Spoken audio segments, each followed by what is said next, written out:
Marami tayong mga kababayan ang gustong umuwi. Ayan, sa ganitong kasagsagan pa ng gyera, posible ba silang makabalik sa Pilipinas?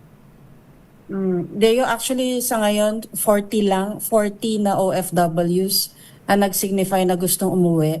Ang difficulty lang natin, obviously, hindi lang naman dito sa Israel. Sarado yung airspace kasi eh. Wow. No?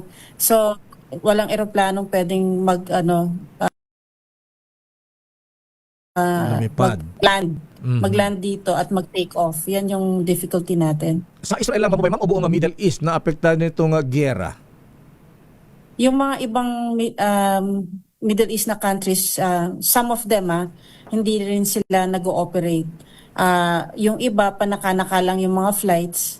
So, kahit na halimbawa makatawid sa sa karatig na bansa, hindi guarantee na meron silang flight na magagamit. Oo.